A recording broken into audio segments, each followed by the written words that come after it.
Captain Sarah Martinez gripped the controls of her Black Hawk helicopter as the morning sun cast long shadows across the Afghan mountains. The radio crackled with urgent voices from the forward operating base below. Another convoy was trapped, pinned down by enemy fire in a valley 20 miles east. They needed immediate medical evacuation for wounded soldiers.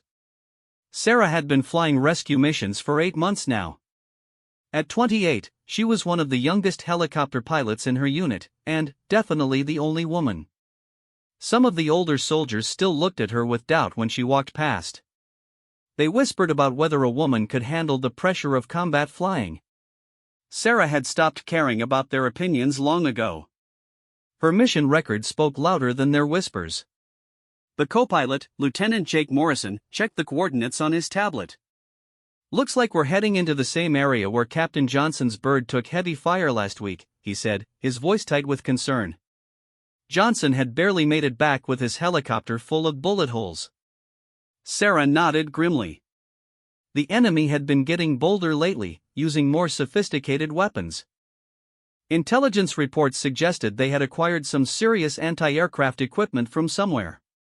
But wounded soldiers were waiting, and that was all that mattered to her. The crew chief, Sergeant First Class Miguel Santos, secured the medical equipment in the back. He had flown with Sarah dozens of times and trusted her completely. "Ready when you are, Captain," he called through the intercom. Sarah lifted off smoothly, the powerful rotors churning the dust into swirling clouds below. The Black Hawk rose into the clear mountain air, its engines humming with reliable power. She had named this particular helicopter Guardian Angel after her first successful rescue mission. The name was painted in small letters near the cockpit door. As they flew toward the danger zone, Sarah thought about the letter she had received from her younger sister back in Texas just yesterday. Maria was starting her first year of college and had written about how proud she was to have a big sister serving her country. Sarah kept that letter in her flight suit pocket, a reminder of why she had chosen this dangerous job. The landscape below was breathtakingly beautiful and deadly at the same time. Jagged peaks stretched endlessly in every direction, their snow-covered tops gleaming in the sunlight. Hidden in those mountains were people who wanted to kill her and her crew. But also hidden down there were American soldiers who needed her help to get home alive. 20 minutes into the flight, the radio erupted with panicked voices. The convoy they were heading to rescue had been hit by a roadside bomb. 3 vehicles were destroyed, and at least 6 soldiers were critically wounded. The ground commander was screaming for immediate evacuation. "We need to move faster," Morrison said, checking his watch nervously. Sarah pushed the Black Hawk to its maximum safe speed, the helicopter racing through narrow mountain passes like a metal bird of prey. She had studied these flight paths for months, memorizing every ridge and valley. Flying fast in the mountains required split-second timing and absolute confidence in your aircraft. The radio chattered constantly with updates from the ground. The wounded soldiers were being prepared for transport, but enemy forces were closing in on their position. The convoy's remaining vehicles were running low on ammunition after fighting off attacks all morning. As they approached the landing zone, Sarah could see smoke rising from the valley below. The burnt remains of military vehicles were scattered across the rocky ground like broken toys. Soldiers were taking cover behind whatever they could find, returning fire at an enemy they could barely see. "I count at least 15 muzzle flashes from the ridge line to the north," Morrison reported, scanning the area with binoculars. "They've got us in a crossfire pattern." Sarah studied the terrain carefully. The landing zone was smaller than she had hoped, surrounded by steep cliffs on 3 sides. It would be like landing in a bowl while people shot at her from the rim. But the wounded soldiers needed immediate medical attention, and the nearest hospital was still an hour away by ground transport. "Guardian Angel, this is ground control," the radio crackled. "We've got eyes on your bird. Be advised, enemy forces have been tracking aircraft movements all week. They might have something special waiting for you." Sarah felt a chill that had nothing to do with the mountain air. Intelligence had been warning about new weapons in the area, but she had not seen any evidence of them yet. Most of the enemy fighters still used outdated equipment that posed little threat to a well-flown helicopter. The descent into the valley was harrowing. Sarah had to navigate between rocky outcroppings while enemy bullets sparked off the mountain walls around them. The Black Hawk shuddered as she pushed it through violent downdrafts caused by the wind patterns in the narrow canyon. Taking fire from multiple positions, Santos reported from the back. "Small arms, nothing we can't handle." Sarah had trained for this exact scenario dozens of times. Keep the aircraft moving unpredictably, never stay in one position long enough for the enemy to get a good aim. The Black Hawk danced through the air like a giant insect, weaving between the tracer rounds that streaked past the windows. The landing zone appeared ahead, a small clearing barely large enough for the helicopter. Wounded soldiers lay on stretchers, their faces pale and drawn. Medics worked frantically to keep them stable while bullets whined overhead. Sarah could see the desperation in their eyes as she brought the Black Hawk down. The landing was perfect despite the chaos around them.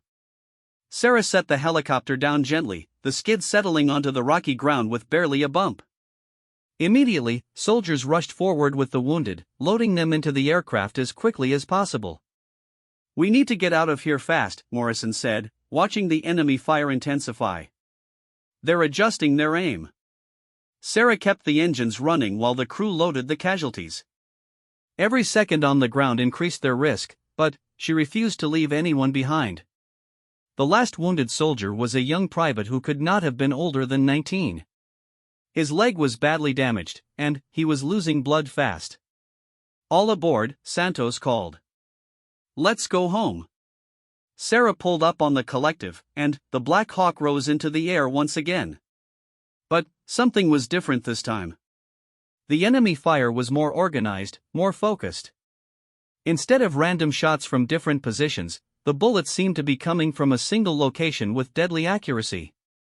"Captain, we've got a problem," Morrison said, his voice tense. "I'm seeing heat signatures that don't match small arms. Looks like they've got something bigger down there."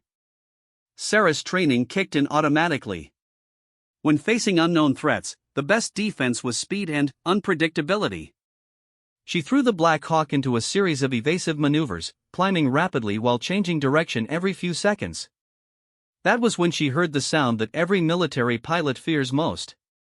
The distinctive whoosh of a surface-to-air missile leaving its launcher. The enemy had been waiting for her with something far more dangerous than rifles. "Missile inbound!" Morrison shouted, his hands flying over the defensive systems panel. "Braking right!" Sarah yanked the helicopter into the steepest turn she had ever attempted. The Black Hawk groaned under the stress, its metal frame creaking as she pushed it beyond normal limits. Through the side window, she could see the white trail of the missile as it streaked toward them. The missile missed by less than 50 feet, exploding against the cliff face in a shower of rock and fire. Shrapnel pinged off the helicopter's armored hull, but the aircraft held together. Sarah did not have time to feel relieved because the radio was already screaming warnings about a second missile. "They've got us bracketed," Morrison reported grimly. "Two launch positions, probably coordinated." Sarah's mind raced through her options. She could try to outrun the missiles, but the Black Hawk was not fast enough. She could try to hide behind the mountain ridges, but that would mean flying dangerously close to the peaks. Or she could do something completely unexpected. The second missile appeared as a tiny dot against the blue sky, growing larger by the second. Sarah waited until the last possible moment, then dove the helicopter straight down into the valley. The missile overshot them, confused by the sudden change in altitude. "Nice flying, Captain," Santos called from the back. "But they're going to keep trying until they get lucky." Sarah knew he was right. The enemy had obviously planned this ambush carefully. They had waited for a rescue helicopter to arrive, knowing that the crew would be focused on saving lives rather than defending themselves. It was a clever and ruthless strategy. The valley walls rushed past the windows as Sarah pushed the Black Hawk to its maximum speed. Behind them, she could see more missile trails appearing in the sky. The enemy had turned this rescue mission into a deadly game of cat and mouse. But Sarah Martinez had not survived 8 months of combat flying by giving up when things got difficult. She had wounded soldiers in her aircraft who were counting on her to get them to safety. The whispered doubts of her fellow soldiers seemed laughable now. None of them were here in this valley, dodging missiles while trying to save lives. The radio crackled with frantic calls from headquarters. Other aircraft were being scrambled to provide support, but they were still 20 minutes away. Sarah and her crew were on their own until then. "Guardian Angel, this is command," the voice was calm but urgent. "We're tracking multiple missile launches in your area. Recommend you abort the mission and return to base immediately." Sarah keyed the microphone without hesitation. "Negative, command. We have casualties on board who need immediate medical attention. We're continuing to the hospital." Morrison looked at her with a mixture of admiration and concern. "Captain, with respect, we might not make it to the hospital if they keep shooting at us." Sarah glanced back at the wounded soldiers lying in the passenger compartment. The young private with the damaged leg was unconscious now, his face gray from blood loss. The medic working on him caught her eye and shook his head grimly. "They were running out of time." "We're going to make it," Sarah said firmly. "All of us." The next missile came from a completely different direction, forcing Sarah to throw the helicopter into another violent evasive maneuver. This time, the explosion was close enough to rock the aircraft and spiderweb one of the side windows. Warning lights began flashing on the instrument panel. "Engine temperature is climbing," Morrison reported. "We might have taken some damage." Sarah checked the gauges quickly. The engines were still running strong, but something was definitely wrong.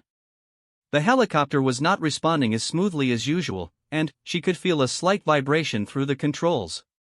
The mountain pass ahead was the most dangerous part of their route. It was narrow and winding, with no room for evasive maneuvers. If the enemy had positioned more missile launchers along that route, the Black Hawk would be trapped like a fish in a barrel. But it was also the fastest way to the hospital. Sarah made her decision in a split second, banking the helicopter toward the pass despite the obvious danger. The wounded soldiers needed medical attention more than she needed to play it safe. "You sure about this, Captain?" Morrison asked, studying the narrow canyon walls that rose on both sides. "I'm sure," Sarah replied, her hands steady on the controls despite everything that had happened. "Trust me." The Black Hawk entered the mountain pass at full speed, its rotor blades almost touching the rock walls on either side. Sarah had flown this route many times before, but never while being hunted by surface-to-air missiles. Every shadow could hide another launcher, every rocky outcropping could conceal an enemy position. The radio had gone quiet, which somehow made the situation feel even more dangerous. Sarah could hear her own breathing in the intercom, steady and controlled despite the adrenaline coursing through her system. 8 months of combat flying had taught her to stay calm no matter what happened. Halfway through the pass, Morrison spotted something that made his blood run cold. "Captain, look at the ridge line to the left. Do you see that glint?" Sarah followed his gaze and saw it immediately. Sunlight reflecting off metal, probably the lens of a targeting system. Someone was tracking their movement through the pass, waiting for the perfect moment to fire. "I see it," Sarah said calmly. "Hold on." What happened next would be talked about in military aviation circles for years to come. Sarah Martinez did something that no military flight manual would ever recommend. Instead of trying to dodge the incoming missile, she flew straight toward the launch position on the ridge. The Black Hawk screamed through the narrow canyon at maximum speed, its engines howling with the strain. Morrison grabbed his armrests as the helicopter suddenly climbed almost vertically up the canyon wall.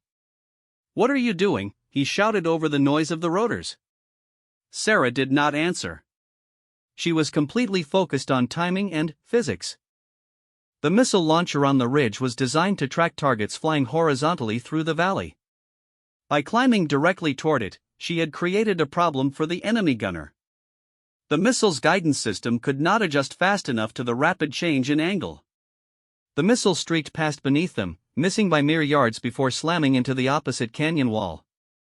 Sarah immediately dove the Black Hawk back down into the valley, using the explosion's smoke cloud as cover while she raced toward the exit of the mountain pass.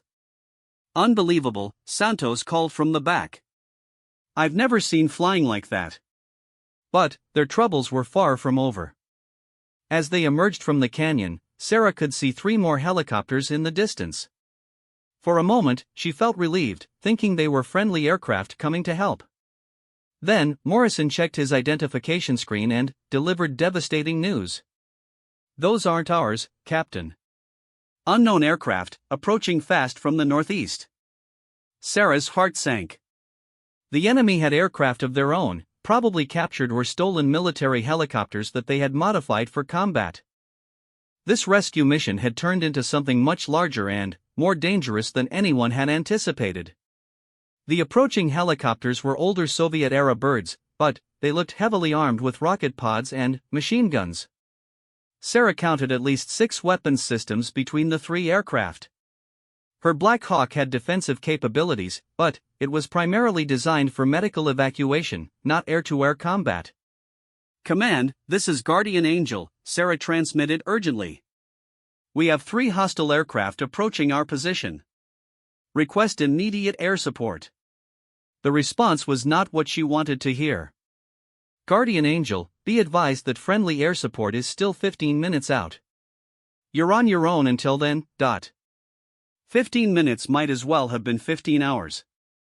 The enemy helicopters would be within weapon range in less than 2 minutes. Sarah had to make another impossible decision: try to outrun them while carrying wounded soldiers, or turn and fight with a medical evacuation aircraft. Morrison was studying his tactical display intently. "Captain, these guys aren't flying in any standard formation. They're spread out wide, trying to surround us. Professional tactics." That worried Sarah more than anything. Random fighters with stolen helicopters would be dangerous enough, but these pilots clearly had real military training.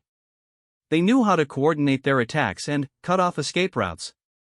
The young private in the passenger compartment was getting worse. The medic working on him looked up at Sarah with desperate eyes. "Captain, this kid needs surgery in the next 10 minutes or he's not going to make it." Sarah felt the weight of impossible choices crushing down on her. If she tried to run, the enemy helicopters would hunt her down long before she reached the hospital.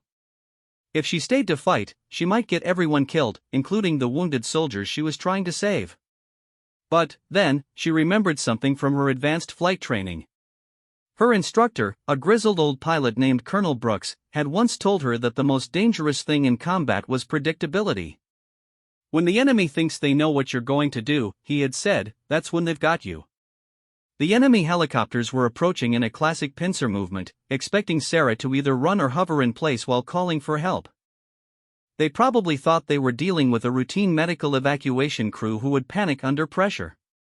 They were about to learn how wrong they were. Sarah keyed her intercom to address the entire crew. "Listen up, everyone. We're not running from these guys, and we're not hiding. We're going to do something they won't expect." She banked the Black Hawk sharply to the left and began flying directly toward the lead enemy helicopter. Morrison looked at her like she had lost her mind. "Captain, that's a heavily armed combat aircraft. We're in a medical bird." "Exactly," Sarah replied. "They expect us to be afraid of them. They don't expect us to attack." The distance between the 2 helicopters closed rapidly. Sarah could see the enemy pilot frantically trying to bring his weapons to bear on her aircraft. But he had been caught completely off guard by her aggressive maneuver. His helicopter was designed for pursuing and destroying fleeing targets, not for close-range dogfighting. At the last possible second, Sarah pulled up sharply, causing the Black Hawk to climb over the enemy aircraft by less than 20 feet. The downwash from her rotors hit the other helicopter like a hurricane, sending it spinning wildly out of control. "Holy cow," Morrison breathed, watching the enemy aircraft struggle to regain stability. "You just used our rotor wash as a weapon."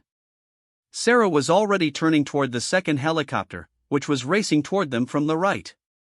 This pilot had learned from his companion's mistake and was approaching more cautiously. But Sarah had another surprise waiting for him. She dropped the Black Hawk into a steep dive toward a rocky outcropping below, making it look like she was trying to escape at low altitude. The enemy pilot took the bait, following her down while preparing to fire his rockets. But, as soon as both helicopters were below the level of the surrounding ridges, Sarah pulled off another maneuver that defied conventional wisdom. She suddenly reversed direction, climbing straight up while turning 180 degrees. The enemy pilot found himself facing the Black Hawk head-on at point-blank range. Neither aircraft fired. At that distance, any explosion would have destroyed both helicopters. The enemy pilot blinked first, breaking away to the left while Sarah continued her climb back to a safer altitude. 2 down, Santos called from the back. 1 to go. The third enemy helicopter had been hanging back, probably hoping to pick off the Black Hawk after his companions had damaged it. But now he was alone, facing a pilot who had just outmaneuvered 2 armed aircraft using nothing but skill and audacity. Sarah could see the uncertainty in the enemy pilot's flight pattern. He was hovering at a distance, probably radiating his commanders for instructions. He had expected to participate in shooting down a helpless medical helicopter. Instead, he was looking at an aircraft that had just defeated 2 of his wingmates without firing a shot. The radio crackled with transmissions in a foreign language. Sarah did not understand the words, but the tone was clearly urgent. The enemy forces on the ground were probably just as confused as their pilots. "Guardian Angel, this is command," her radio suddenly came alive with a familiar voice. "We have 4 F-16s approaching your position. Hostiles are advised to leave the area immediately or face destruction." Sarah looked up and saw the contrails of approaching jet fighters streaking across the sky.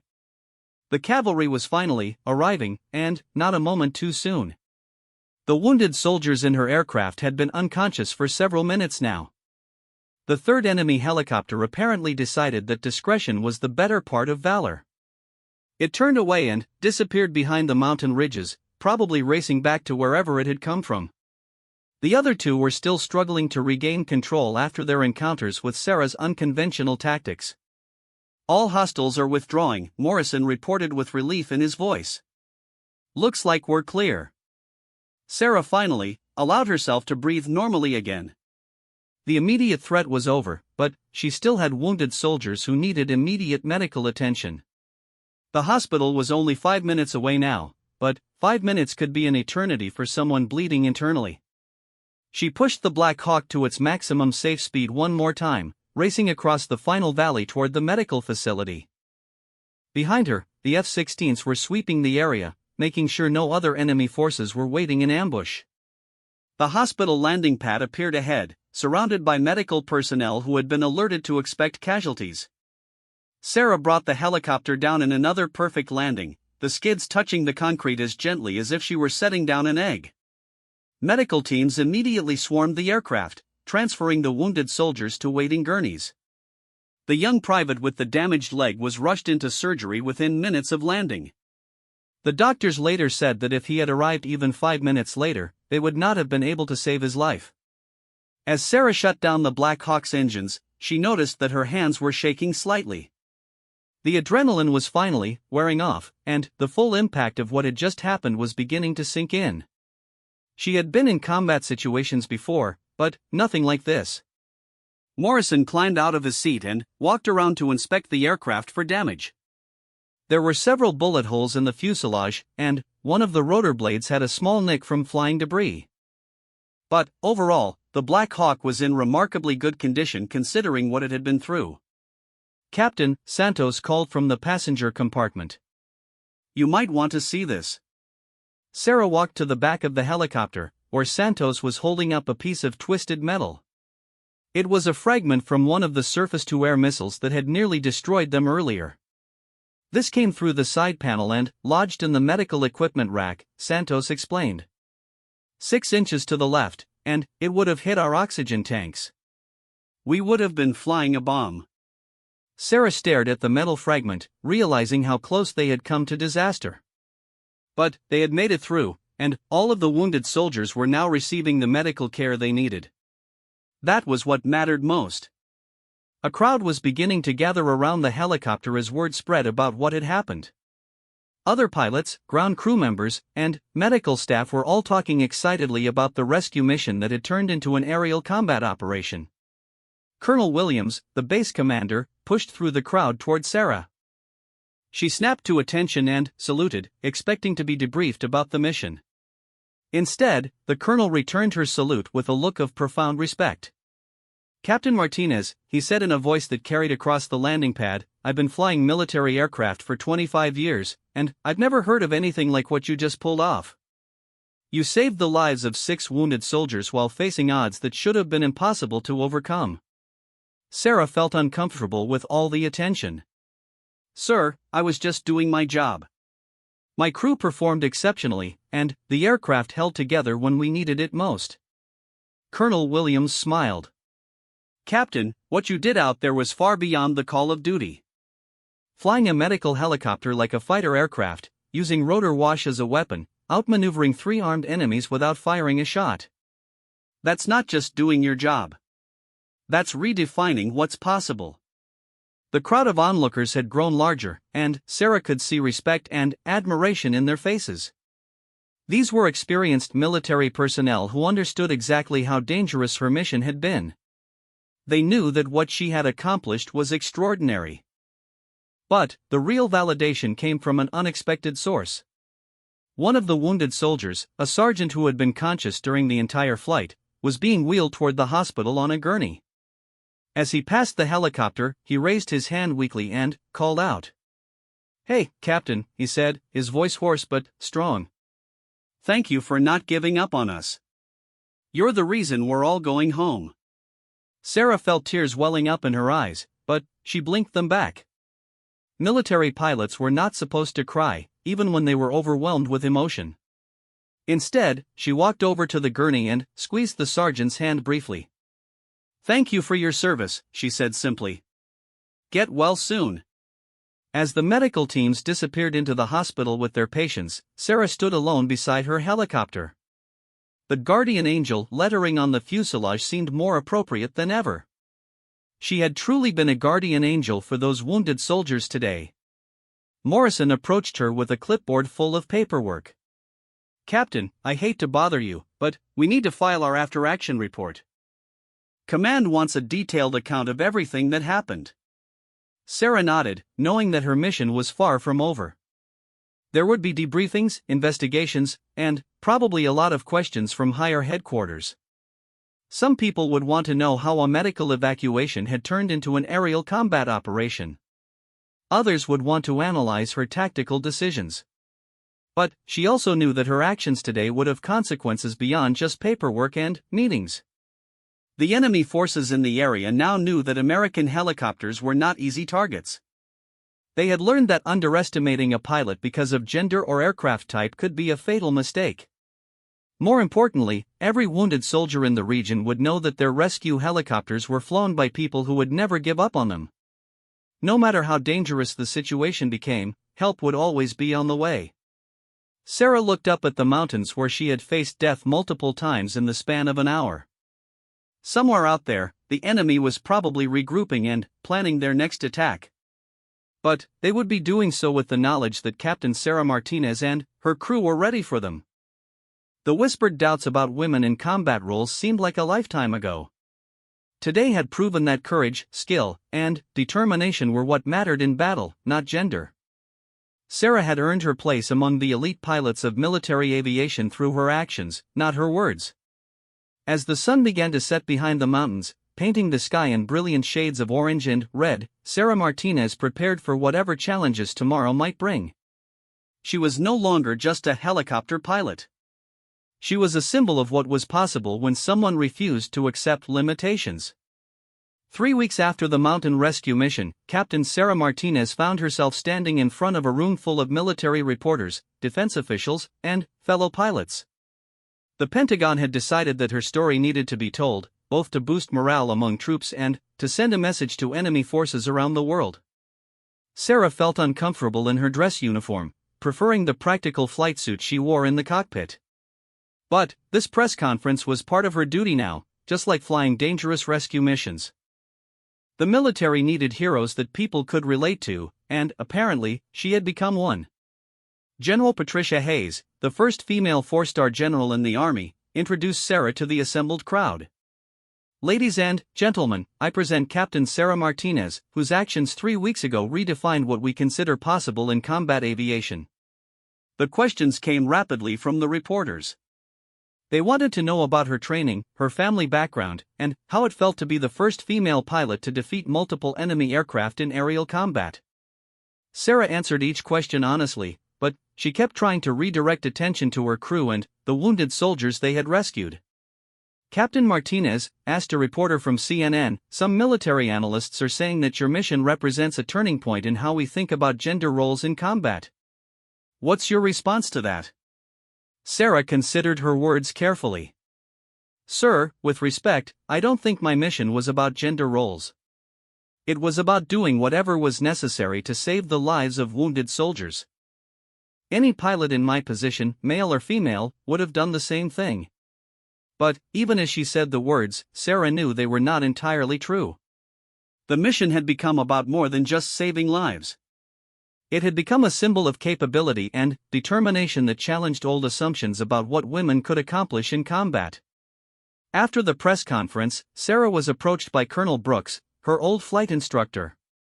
He was now working at the Pentagon, helping to develop new training programs for combat pilots. "Sarah," he said with a proud smile, "remember when I told you that unpredictability was the most dangerous weapon in combat? You took that lesson and applied it in ways I never imagined." Colonel Brooks had a proposal that would change Sarah's career path dramatically.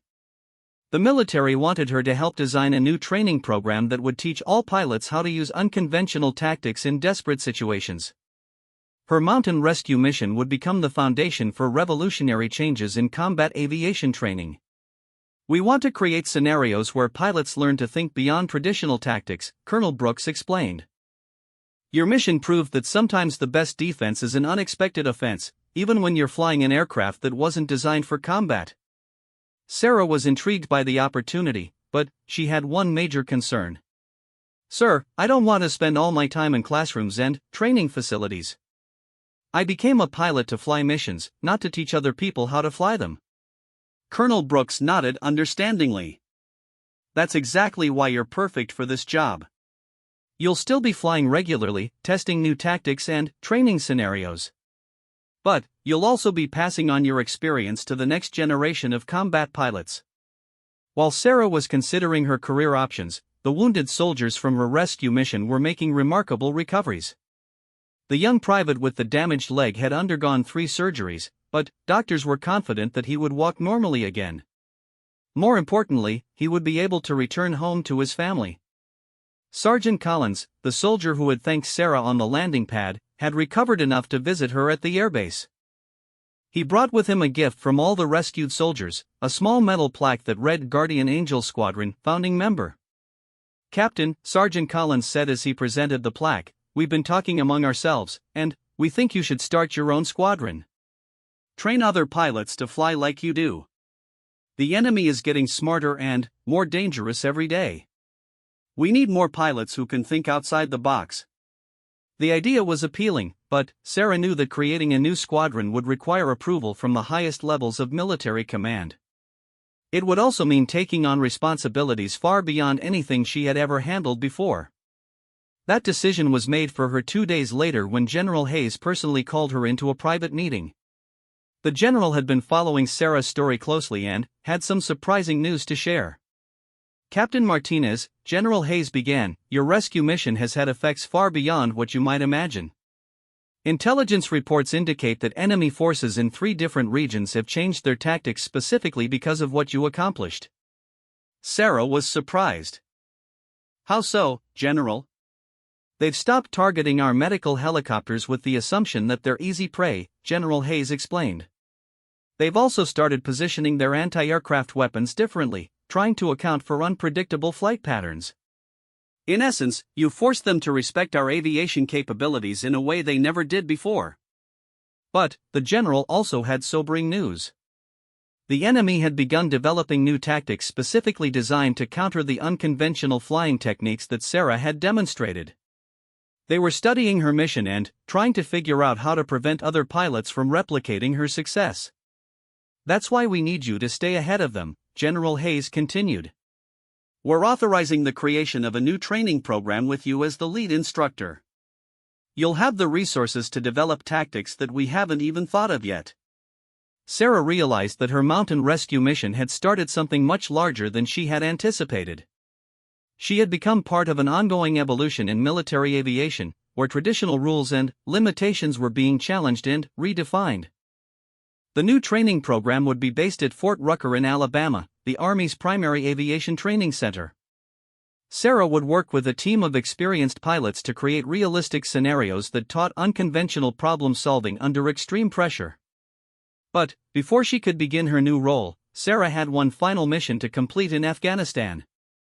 The wounded soldiers from her rescue mission had requested that she fly them on their medical evacuation flight back to the United States. It would be a peaceful flight this time, but one with deep emotional significance. The flight took place on a clear morning in early autumn. Sarah flew the same Black Hawk helicopter that had carried them through the mountain battle, now fully repaired and upgraded with additional defensive systems.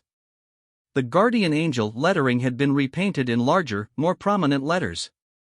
As they flew over the ocean toward the United States, Sergeant Collins asked Sarah a question that had been bothering him. "Captain, weren't you scared during that mission?" "I mean, we were all terrified, and we were just passengers." Sarah thought about the question seriously before answering. "Sergeant, I was absolutely terrified. But I had a job to do, and people were counting on me."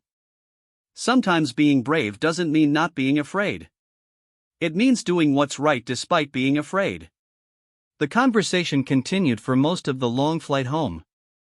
Sarah found herself talking about her childhood in Texas, her decision to become a military pilot, and her dreams for the future.